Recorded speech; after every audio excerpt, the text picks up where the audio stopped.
Food Court. The movie podcast where Sean and John and Seth watch shit, talk shit, and most importantly, eat shit. We are the law. We're shitting. Boy, we're shitting, yes. With special guest, Seth Pomeroy. This is probably the shittiest pod of all time. Whoa! Yes, to say. It's going to get shitty, at the very least. I am, on a toilet right now. I know my room doesn't really reflect that, but there is a toilet in here, and I am sitting on it, so. Oh, you got like an Idiocracy-style toilet seat kind of thing? I can think of no better time to reveal, in the midst of all this shit, what film we watched. And Seth, I'm going to let you, as our special guest, you're going to let us know. We watched Capone, baby! The fucking weirdest thing that's ever going to come out in the originally titled Fonzo and starring Tom Hardy as Marlon Brando, as Bane, as Venom, as Capone. Yeah, that's why it's great, John. You nailed it. Boom. As Venom the symbiote, not the guy who is Venom, but Venom the symbiote. I think sure, he's doing both. That's all. Both? So has Tom Hardy played a human in like 4 years? What was his last human role? I don't have any idea. Because make no mistake, this is an inhuman performance. But without further ado, let's render a summary judgment. Seth, tell us what happened. What happened?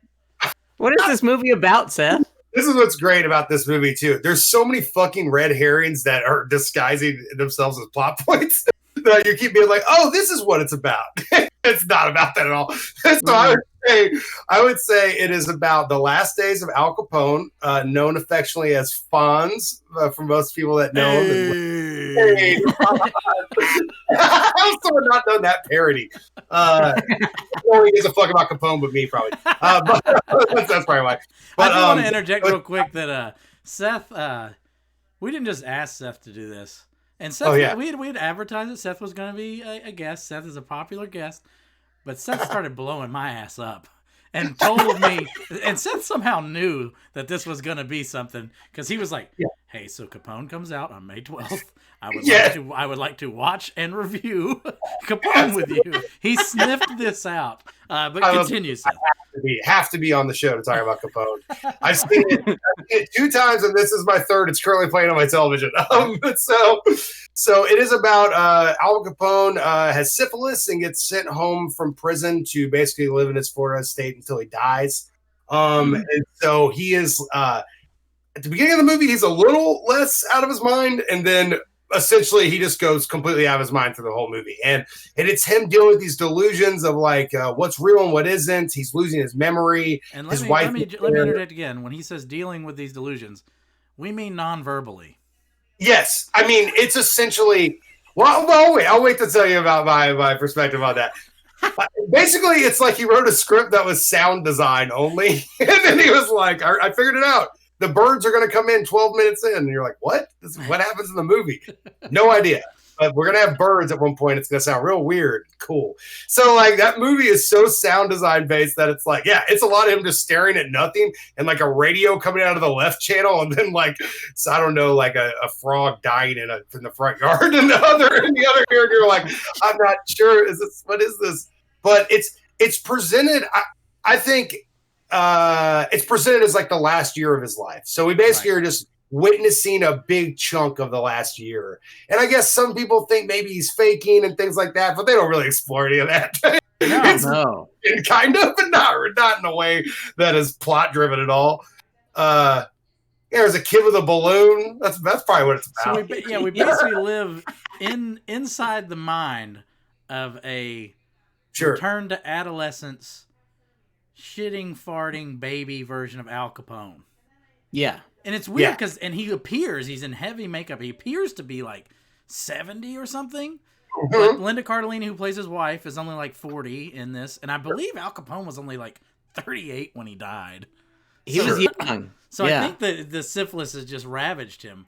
But more importantly, this movie features more pants filling with shit, beds filling with shit, faces and orifices outpouring of shit than any film I've seen since last year's Lighthouse, which was purely auditory and left to our imaginations.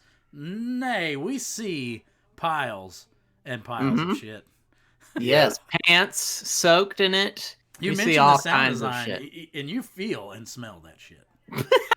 they do a good job. Yeah. They got the shit in the subs, man. Yeah, it's not played in that way where it's like, oh, how embarrassing for him. It's literally just like, look, there's shit everywhere in his bed. It's like the commentary is so little. They're just like, I don't know, he's just shit over himself. It sucks. Twitcher Chad Ryden tells me Capone was 48, so I was only 10 years off. But you get my point. He died fairly young. But I think he looks like shit. He was like 12 or something. It's like insane. He like got syphilis, prenatal syphilis somehow. I mean, the movie is mostly fact free, but they say in the movie that he got it when he was 15. So I don't know if that is true, but that is what they say in a movie that is. It's like, when did you get syphilis?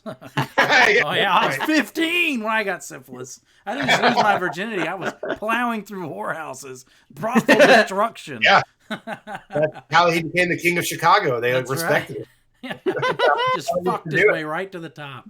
Yeah. It's truly extraordinary movie, and I mean extraordinary movie, because Tom Hardy, most of his dialogue that is intelligible is in Italian. The rest of his babble is just sub-Bane level grunting and pants filling. Yes. Like, absolutely. It's truly, it's unlike any film I've ever seen. Should I? Sorry, you can just edit this, but should I put the fucking headphone in the computer and not the mic? Because I feel like I can hear you. Is it fucking up the audio? You should be good. Are we having any audio? Are we having any audio issues in the from the Twitch chat? I don't think so. I think we're okay. All right, cut it. Let's get back to it. We'll do it live. But so Sean, you weren't involved. You had no. And I want to get to Seth's actual experience, because Seth had some unique experiences that we did not have. But I did. Sean, I want to get to your experience, because you didn't know. Okay. You had no idea that Capone was going to be such a shit show. So what was going through your mind as this happened? You didn't? No. I had some idea. Okay, before it had already kind of erupted on Twitter as a thing that was. I think mostly what they mentioned was shit. Like every tweet I saw in relation to it was, "Hey, he shits a lot in this movie. So if you want to watch Tom Hardy shit, then you'll love this movie." But it, I don't really know what to say about it other than good and bad things. Right. That's typically what we do. Yeah, that's true. That's the right way to react. Should I get into my Euros, or is that too early? Before we get into that. Okay. Seth, tell Sean, besides the in excess of 3 times you've seen the film, tell him how you watched the film. Okay, so the first time I watched the movie, I watched it in a virtual reality movie theater through my Oculus Go head. Hell yeah. So I can tell you, one of the things about this movie that I think does suffer from it going to VOD and shit is it's very sound design based. And that's why I was mentioning earlier, because you truly do hear how much and how important that is in the mix. And I think if you do not have a good speaker system, that is 30% of the movie, if not 50% of the movie, for real. So I had like a very immersive experience. And the entire time I was just so fucking confused by what was unrolling in front of me that I was like, it was a fucking ball because of that. I laughed out loud. I mean, I had like one of the best times ever. And I imagine if I saw in the theater, it would have been like the greatest, like just energy in the room, because people like, I was unsure if it was the worst movie I'd ever seen or maybe a really no clue. I felt that way about it when it ended. I thought like, it's just really something. I don't know, you know? Yeah. And I'm fascinated with Josh Trank. I've never seen Chronicle. What? It's good. The Fantastic Four thing. Yeah. So I've actually never seen any of his work, but this. Right. They're not, good, man. They are in no way similar in any respect. Right. At all. Except for maybe some problematic hangers-ons. in the making thereof. But that's just a Hollywood picture. But sure. But yeah, so like I can't imagine. So in the VR, you could smell it, couldn't you? It felt like it was right there. I will say because the screen, it's a simulation, of course, but the screen is very, very large, and it does give you the farts feeling. In stereo. The farts where it started here and then it crossed over like an Aphex Twin song. Bong, bong, bong. Brown note or something. I think they used the brown note a few times. But yeah, so so the screen is huge. So that opening scene when he's walking down the hallway and it's basically like, oh, this is a horror movie, and you're like, oh for the first like minute and a half. So like all that shit with him like holding that cane and getting closer to the door and the doorknob, I was legitimately like, this is scary as fuck. Because you're stuck in the theater, like, this is scary. And then as soon as he opens the door and all the kids come out, and it gets pretty wacky right from there. Is essentially The Shining meets the toilet scene from Dumb and Dumber for what felt like 3 hours. I don't know how long did it feel to you, Sean, but how could you not 140 something, right? I don't know. Sean, you prefaced it, but go ahead and give us your Euro of the picture. What did you enjoy most about Tom Hardy and Josh Trank's Capone? I've got a few. As usual, I have a few. My top one is at some point he's talking about his Lady Atlas statue. He loves his Lady Atlas statue. Yes. Sure. He's like, if you touch my Lady Atlas. He's always talking about his Lady Atlas statue. But for some reason, from the back, the Lady Atlas statue looks literally like a dick and balls. Yes. When they turn it around, it looks like Lady Atlas. Right. But from the back, it looks like just two balls and a dick. And he just keeps pointing at it. And they don't show the actual statue until the end of the movie, It looks like the exact sculpture that Alex from A Clockwork Orange kills the old cat lady with. Yes. Yeah. It does. That's really funny. I didn't notice that at all. Yeah, that's true. Part two. Right. I love when he calls the alligator a bum. Yeah, bum. It's the alligator. You bum. You're a bum. He goes, was it worth it?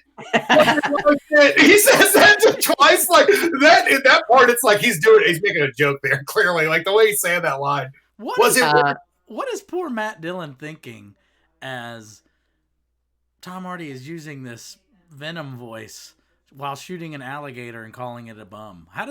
What? I have no idea. I have questions about Matt Dillon, many questions. Right. Sure. But before we get to that third Euro, he's in the bathroom. This is I think the only time in the movie when he doesn't shit. He just pees. It's in the dark. And then he like goes over to a corner of the bathroom and there's a man in there with a microphone, which I'm assuming is a hallucination, though I'm not entirely sure. Yep. That is one of the parts I think it's about the movie. I think it's the feds in there trying to catch him faking it. I think he's in there. You think he's really in there? Yeah, I do. Yeah.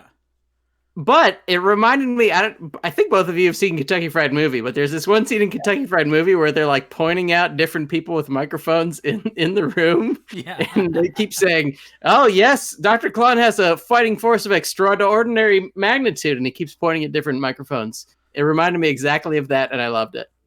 Those are the only things I liked about the movie. Well, I understand that completely, yeah. I think I'm kind of with Seth where there were moments where I thought, this is kind of a visceral, brilliant, ballsy, insane bit of performance art from both the director and the actor. And it reminded me of... I can see that. In the good ways, it reminds me of like Marlon Brando making the Missouri Breaks, where he like inexplicably shows up in drag and like does like 16 different accents. Oh, yeah.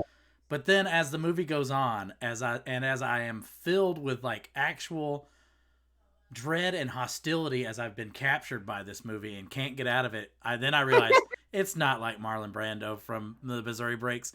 It's Marlon Brando and Val Kilmer from Island of Dr. Moreau. It's just a complete disaster of a movie. Yes. That has to be seen to be believed. And Seth is totally right. And I'll get to my Euro of the picture. The sound design of this movie is some of the most intensely, simultaneously satisfactory and dissatisfactory shit you will hear in your life. Yeah. I mean, he shits his pants loudly in your ears at least 3 times. Yes. It's like a fulcrum a catalyst within the film. It's like how things are. Neil Brennan inexplicably is in a scene that is like the I's are dotted and the T's are crossed by farts and shits. Sure. It's like the brown bunny. It's like at some point somebody had to get their dick sucked. It's the same thing. Like, well, our brown bunny's just shitting. We're gonna have him shit. Someone in Twitch chat again points out that LP of Run the Jewels scored the movie and thinks he did a great job, and I couldn't agree more. It's actually it's an incredibly minimalist score. Yep. It's like more like a soundscape type thing, and it's really good. Yeah. And the movie is technically quite good. We're stuck in this era of like one actor per movie, which it feels budgetary. So there's only like Tom Hardy is the good actor, and then there's some other people who, Linda Cardellini's no great shakes, folks. Matt Dillon has somehow been surpassed by his brother from Entourage as the actors. Wow, that's good sometimes. But it's just that's just kind of the era we're in now. But we got to talk about. Well, we'll get to it. Seth, what was your hero of the picture? What was your favorite thing about this? I'll tell you. So let me explain to you how I saw it the second time, and then I'll tell you my hero. I can't believe you've seen it 3 times. It's currently playing. He's in a dress in a car with Matt Dillon right now. So the second time I saw it, my roommate was like, I just mentioned that I watched it, and I was like, I can't believe this thing. And I was just kind of like, you should see it. I mean, is it good? I don't really know. Is it worth your time? I don't really know. There's stuff going on in it that I think is worth talking about. And so I basically said to him, and he was like, well, if you have your Amazon, like I had it for 48 hours. And he was like, well, if you want to give me the password, I'll watch it tonight. And I was like, okay, yeah, sure. So I gave him the password, and I went to go get something out of the kitchen, and I just overheard a second of it. I was like, I'll watch a minute of it. And then I found myself going in there every 5 minutes, and I was like, oh, this scene's the shit. And then I just ended up watching the whole fucking movie. And it's great. The second time I walked out of it being like, that's the best movie I've ever seen. I know it isn't true at all, but that's the beauty of it. It's so like, it's such a fucking Rubik's Cube of insanity that you're just like, ooh, I want to watch. I just want to see it again and make sure I was right about what I saw. It feels like that. It simultaneously feels like a cult film and a career ender for Josh Trank. It does. But dude, I think it'll be the former. I think it'll be the former. Josh Trank guy. And the reason why I love him, I don't know shit about him. I read that long form article about Capone, the making of it and everything. The guy that made the profile on him over the last 5 years. It might have been Variety or maybe it was something else, but it's all over the internet. But I read that, and his dedication to just making something he wanted to make without any boundaries at all, and really not even worry if it's commercial, just to make something that he can call his own, because this last movie just got ripped out of his hands, and he acted like a baby about it, which he admits to, which I definitely would. So I identify. Sure. And you can see why the studio stepped in and changed the name from Fonzo to Capone, because that name still has a gravitas to it. So people are going to go see Capone expecting to see a gangster film. Instead, we saw the film version of James Joyce's Ulysses. This is completely insane and like nonverbal. Let's get to our low main Euro. I won't say a Euro. You guys cut out. Are you still there? Yeah, go ahead. We're still here. Oh, I just wanted to say the Euro. So the Euro for me is when he notices the people outside working on the house, and he's like, and he just does Adam Sandler voice, and he's like, and he's just doing gibberish at the window. Like, he's not saying words. Like, I watched it fucking twice, and like, I know he's not saying words. And he's just going, it's insane. And it's like, as an actor, to be like, well, I'm going to improv this dialogue here. Who knows what Fonzo like yelling I'll do. I think your subtitles got turned off. He's speaking Italian. No, he's not. Not in that part. No, he's not. He's gibberish. Sure? Other parts of the movie where he's speaking Italian, that point he just goes fucking on gibberish. Well, I'm gonna have to bow to your judgment, as you are probably the world's foremost Capone expert at this point. And listen to this. I will never watch this movie alone ever again. I want to watch it. Yeah, it's the only movie I care about anymore. Josh Trank tweeted to thank everybody for watching the movie, and I tweeted back at him like, hey, like, I feel like it was so much fun to watch, and like you made a one-of-a-kind movie, and that I think people will pass it around kind of like an old VHS, like you would in the 90s. You're like, you gotta see this fucking weird-ass movie. So I tweeted that at them, and I got a favorite from somebody that I didn't know who it is, which is normal. But then I got a follow, and I looked and started looking at this guy's timeline, and it's Josh Trank's stepdad. He's like, we're rooting for you, Josh. Is like, all the tweets are like that. And then he saw me and was like, this guy gets it. Little does he know that I'm a murderer and a crazy person. Yeah. I'm not into a graphic at all. I'm not sure he wants it to be the Room for a new generation, but this movie could be that type of midnight movie. Definitely. It's more aware. It's more aware. Yes, and I do think that's true. I do think they kind of made the movie they set out to make. And we got to talk about this. The low man of the movie for me is like, this movie, I'm a Hardy boy, all right? I'm a fan. And the weirder, the better. His Bane voice is basically a tenet of my religion now. That's what I hear when I hear God's voice in my head. Me to kill. But I don't know if this performance works, guys. It is so like deeply disturbing, and like I do admire its unbelievable balls. Mm-hmm. That is what I like about it, because he totally leaves it all out there, because there is nothing palatable, there is nothing enjoyable, no. There is nothing but viscera and poop. Yes, but it does grow on you, because I can say, little by little, oh my God, what about the scene where he's fucking singing the Wizard of Oz? So that's on the TV right now. You're like, what is that shit? Like, it's like you did more for the joke, and they're like, yeah, let's fucking put that in the movie. It makes sense period-wise, like, insane. But yeah, but the thing is, to me, like, this is the thing I was going to say. It's like, I don't know if you guys are aware, or the audience is, but Steven Soderbergh, when, he had started out really strong with Sex, Lies, and Videotape, and then he made a bunch of like weird kind of indie movies, but he didn't really know what he was trying to say ever. And then he basically somewhat ruined his career. Not that far from Josh Trank. I mean, in a different way. But so then he rescued himself with Out of Sight. Well, he rescued himself with Schizopolis, right? Which is complete fucking insanity, which basically breaks every single cinematic rule. Right. The dialogue's making fun of how dialogue works. Like, he basically broke every rule so he could learn how to become a filmmaker again. And I do think Capone is Josh Trank's Schizopolis. And what he's going to make next is going to blow the fucking movie industry wide open, I think. It's interesting. It's definitely like an assured and well-made piece of cinema. Yeah, so it's got that going for it for sure. Yeah. I'm reticent to call it, like, to me this is not like an auteur theory picture, because this is one of those, like, Tom Hardy is in this shit, and this is as much his movie as anyone else who made it, and it's truly like a joint venture. And I can't think of any other actors besides him and Nick fucking Cage who would debase themselves to this level. And I thought that was fun, because actors are like, they are a prima donna and cowardly lot. They don't want to look bad on screen. They want to, look good whilst shitting themselves. Sure. And that's not what happens in this picture at all.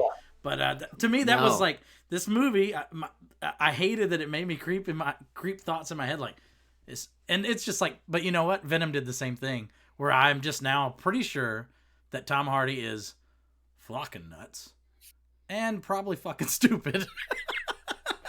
Because I don't know what he's trying to do. But, I think some brazen stupidity, some brazen ass just being a fool, that's some of the best acting you can get sometimes.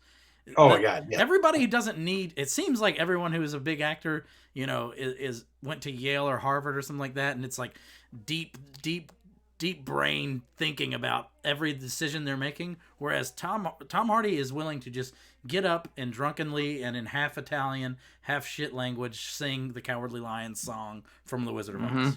Absolutely. Yeah, and Josh Trank was talking about it on a podcast, because of course I've now tracked down podcasts. I listened to a podcast with him about it, and he said, like, Tom Hardy's not method at all. Yeah. So he just turns it off and on. And so it's like, this dude's like full body tattoos just sitting around with him. And they're like, all right, put the fucking bathrobe on, do whatever you want. Put on your adult diapers that he wears in every scene. Yeah, they could have shot it in his backyard on a VHS camera. It'd be the same fucking movie. That's why it's so great. Why couldn't Tom Hardy have played Howard Hughes in The Aviator? Because Leonardo DiCaprio still looks sexy while drinking his urine and having the long fingernails. Absolutely. And Tom Hardy would be like, no, I'm going to rub piss and shit all over my face. Of course. Do you have... I need my eyes to be more red. Do you have any redder contacts, sir? I need red eyes. His red eyes are so red. And the cigar smoke must have fucking been so irritating. He was going the whole movie. So he's just puffing on this fucking thing. Like, not only I smoked for fucking 20 years, like, not only you feel that shit, it's also fucking blowing smoke directly into his face. It's like maybe that's why his eyes were, because his eyes and his makeup is more outlandish and ridiculous than his Venom symbiotic CGI suit. I know. Yeah. I love that. Sean, give us your low main on the totem pole. Me? Yes, sir. This is really it. I don't know what this movie is about. I just have no idea what it is about. Not about anything. Is it not about anything? That's what I'm wondering. Nope. Because at the end, it seems like it's trying to say maybe it's about a thing. Like it feels like it's sort of pointing at a Irishman thing where it's like, this is about how violence is paid back upon us and it sits in our mind and we think about it as we grow old. But I don't think it's exactly about that. Yeah. It's just kind of an experience. You just sit with it. Is that what it is? I don't know. I would say from listening to Josh Trank talk about it, that his thing was about the identity of Capone, that when you are really just Alphonse and you are pissing and shitting yourself. I think it's about the deconstruction of iconography. Okay. I think it's about like tearing down like the image of an Al Capone who is this mythic creature. Scarface, Edward G. Robinson, and Al Pacino, that's Al Capone. Absolutely. Sure. These are guys that we've built up to be, these titans of cinema who go out in blazes of glory with Tommy guns. And they even do a bit where in his head, he's shooting everybody with a Tommy gun, only to be revealed to have shot the gardener and his pants are full of shit again. And he dies and his family gets nothing and leaves his name behind and basically nothing. There's nothing to this that is good. It is a used shitty pissy cummy diaper of a life. And that is why it's beautiful. So yeah, and I think that's why it's a deconstruction.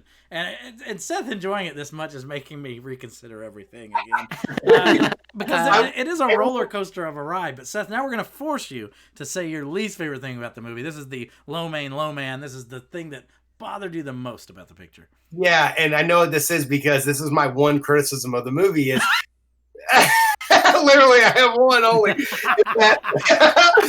His plot points are very uniform, and we've seen a billion times with a kid, a dream kid holding the balloon. Kid with a balloon, for God's sake. Mm-hmm. Yeah, it's so fucking obvious. I've seen that a million times. Yeah. Also, the hidden money and the way that all that plays, and the way that Matt Dillon's dialogue is written in that regard is like a little bit like, right? Isn't this a plot?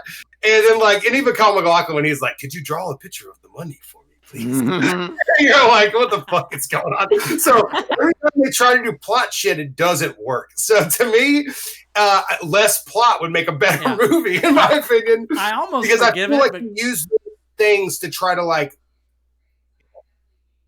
I almost forgive it because he's like, all right, this is a little horror. This is like Pennywise the Clown horror. And then it's like, just kidding. I'm shitting my pants again. Right. And that's what's great about it, is he doesn't commit to him either way, which is great. And this is what I was going to say to Sean's point, is that what I like about the thing that I like about the title cards is like they're just like so matter of fact, evoking nothing. They're just like this guy Al Capone, he had to go back to his house, and here we are. And then at the end, it's just like, they never found the money. I don't know. It's just done. Did we even need? Did we even need the FBI perspective at all? Like, did we need their perspective? It might have been cooler because it kind of fooled Sean. It might have been cooler if it was kind of messing with our brains the whole time. We didn't even know there was an investigation going. But exactly. But he doesn't pull those punches. He doesn't do any plot stuff like that. He just kind of lets it be what it is. It is an insane fucking movie. It is closer to like Fanny and Alexander than it is to The Untouchables. It is closer to like, it's just a bizarre flick, and I'm glad that it's getting this notice that I. How do you guys think it would have? This is a movie about going to the movies. How do you guys think this movie would have done had it actually been in theaters, Sean? Probably the same. I mean, I don't know how many people would watch this movie if it was in the theater. I mean, I guess people like Tom Hardy, right? But would this have gotten a big release? Maybe. I feel like. So, what do you think? I hadn't heard about it before. Lighthouse-esque. It's brother in farts. It's scatological sister. If it had been as big a release as Lighthouse, which I saw in a regular theater for regular people, right? Then I think it probably wouldn't have done that well at first, but at some point people would like it. It has a substantial press push. I think it might have been a thing in theaters. I kind of hope so. I don't know. Maybe it still will. I think film dorks would have talked about it so much that you would had to have gone. I don't know if it would have reached like a wider audience. I think they would have accidentally duped a lot of people because of the name. Right. Yeah, but I think the name is a duping, and I'm totally fine with that. It's the business end of it. They had to do it or they'd be idiots. Alfonso's. Can I ask you guys a question? Go ahead. Oh, go ahead. Let me ask you this. This is, I mean, to try to decipher this is probably stupid, but I do want to ask you. Okay, so Matt Dillon, he's a dead guy, correct? Yeah. Sure. He's a dead man that's being imagined. I think true. I think he's Johnny Terrio, who is Al Capone's like father figure boss guy. But he is dead. I think so. Yes. Okay. Follow-up question. Right. At some point in the movie, he's having sex and he gets a phone call to come to Florida. Yeah. Is he being Matt Dillon? Matt Dillon.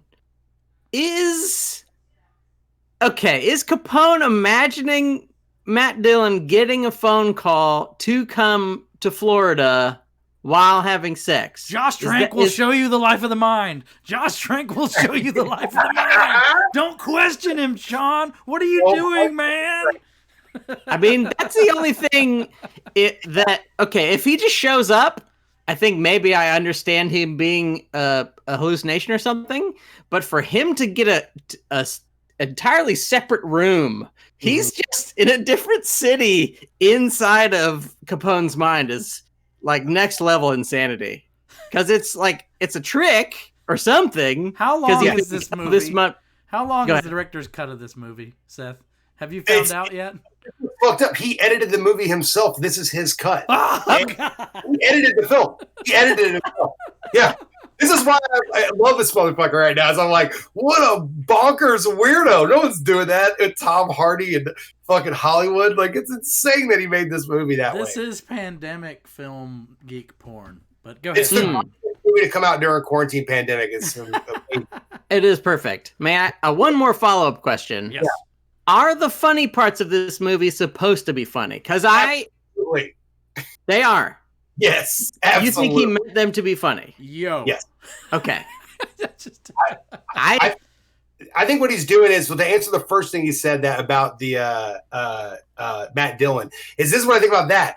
For the audience, I think he's trying to trick you into thinking it's real. Sure. Now, but logically, mentally, then how did he imagine him? That's what's great. He doesn't give a fuck about any of that. He's literally just tools to make you go on the ride. It doesn't really fucking matter how it connects, I don't think. Sure. And I think, funny, I think somewhere in the middle, but I think that he's trying to get it so raw and so fresh and so like, pulling the scab off that he just wants you to react. The movie's about reacting to it. I don't think it's about internalizing any of it, really. You know? This movie reminds me of like the last scene in No Country for Old Men, but instead of being directed by the Coen brothers, it is directed by an abattoir of screaming children with mental disease.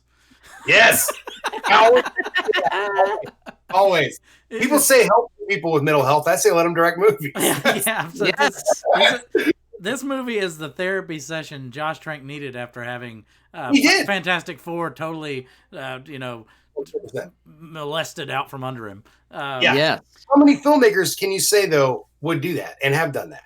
You know what I mean? Like, I believe people gave him the movie to do it, and I think it's amazing that he needed to find the actor for this, because I think without Tom Hardy's name attached to it, this would be like, you know, an Elijah Wood production starring Nicolas Cage, because that's the only people making these movies this whacked out right now. Yeah, it did sort of remind me that not nearly as good in my opinion, but it reminded me of Mother in that it is like a almost purely experiential thing. You just shit happens, a bunch of shit happens to you, and it's fucking nuts, and also very divisive. I mean, I imagine there are tons of people like Seth who like, I fucking love this movie. I was maybe somewhere in the middle. There are probably a lot of people who fucking hate this movie. Yeah. If you hate this movie, I understand. I understand. I understand as a fan. This movie is a waste of your time. I understand. Oh yeah. It's not. No one should put themselves through it unless they're interested in these kind of things. Experiment. We got a person in our Twitch chat. Former guest Josh Lewis says, "Never mind if it's like Mother, I'll skip it." Wow. Josh, for you, this movie is not like Mother. Probably not. Because there is so much, I have to say it again, scatological, maybe humor. There's so much like rewatchability that is, you don't know why this is funny. Totally. It's absolutely funny. Yeah. Whereas Mother's more of a dour affair. I think Mother is a more effective film if you liked it. Sure. But I loved it. This movie is a double-edged machine, because you are either going to like it because you respect the artist's intent and the sheer brass balls of it all, or you're going to like it because, holy shit, this is one of the worst movies I've ever seen, and it's hilarious. Yeah. So I feel like it works. I encourage to see it twice, because I'm telling you, the second time I started midway through, I was like, I fucking love this. I don't think I can see it twice. I think my Hardy obsession is hurt too much by the maybe failure of his performance. Sure. It does sort of feel like classy John Waters, like if like dressed up John Waters. Like there is enough shit and like like there's enough of that it almost feels like it is just kind of well-made trash. Or like, or maybe well-made trash is the wrong thing to say. Maybe gussied up trash. It's like trash made to look like it's not trash. I love it. He's playing around in the trash bin. That's fun. You never done that? We don't have a lot of time. We don't have a lot of time left, but we've got to talk about Tom Hardy and his apparent obsession to never make a voice that even approximates anything anyone has ever used in real life ever again. So cool. It's madness. It is a weird obsession that I kind of like sometimes and I don't love all the time, but usually I love him. I was thinking earlier that there's something about him that is interesting because he kind of reminds me of Jake Gyllenhaal or something, where like, even if he's in a bad movie, I kind of find him interesting. Right. Even if he's in many, many bad movies, like both of them have been in, I'm like, oh, it's the moments when I watch him, I'm like, oh, this is interesting. He's going all in, at least. But he's definitely trying his hardest. I'm worried though, because did you guys see Legend, the movie where he plays the Cray twins? No. Oh no. Well, you should check that out, Seth. Is he good? Because no, because his performance is similarly unhinged, and he gets a chance to play two people that did exist, and he could find their voices and modulate to approximate something like these twin brothers who have the same DNA, the same vocal cords. He could play them similarly if he wanted to. They're twins. His choice. Fuck no. Everyone sounds like Venom or Al Capone or whatever insane. Like I'm worried that we're watching the Marlon Brando phase of his career where he's wanting to talk to suitcases in Superman, and he's wanting to bring his small Indian dwarf actor friend with him to the Isle of Dr. Moreau. I'm worried that we're getting like the true artist, and the days of like, okay, I'll say it. Put the mask back on Tom Hardy. Put masks back on him. Make him act with his eyes. Give him less lines. Don't let him speak Italian. That's what I'm thinking. I love it. I will say, He also reminded me of Mr. Creosote a whole lot. It felt like Mr. What? Like from Mr. Creosote from Monty Python and the Meaning of Life, the guy who pukes all the time. It felt like it was like a long form Mr. Creosote to me. They keep feeding him and he just keeps puking. Funny? Did you find that funny? Yeah, I thought same thing. Same. Maybe that's true. If they might be the same thing, Capone, you get it. Well, I'd like to thank our resident Capone expert, our curator of the Capone Film Museum, which will be opening up in Seth's mind right after this podcast as he watches it for the 5th time. Seth, let people know what you're into and where they can find you online real quick. Yeah, you can find me on Twitter and Instagram. It's just my name, Seth Pomeroy, Pomeroy. I made a documentary film in this disgusting bedroom, and I'm almost done with it, and then I will kill myself. For our next episode, episode, you're going to have to stay tuned to our Twitter account because there's a chance we won't have an episode next week because of my impending doom, which is the birth of my child. Stay tuned to our Twitter account. Tell them what that is, Sean. That is at Food Court Cast. Follow us there. And while you're following us, while you're on all of your web browsers and stuff, sneak on over to iTunes or Spotify and give us 5 stars, please. We love the 5 stars. And review. Just write a review. Say, I loved Capone too. I'm an insane person. So 5 stars for that. Yeah, we'll have another guest on next week, and we'll find, or maybe not next week, but maybe the week after. We're gonna figure it out. We'll tell you what movie to watch on the Twitter. Find us back here on Twitch, Food Court Movie Podcast. If you're just listening in, we've been twitching these live. We got some people in the Twitch chat. We really appreciate it. We're trying to branch out, hit as many people as we can in the face with our giant gassy cigar farts. But as for Seth Pomeroy and Sean Parrott, we say to you, bon appetit.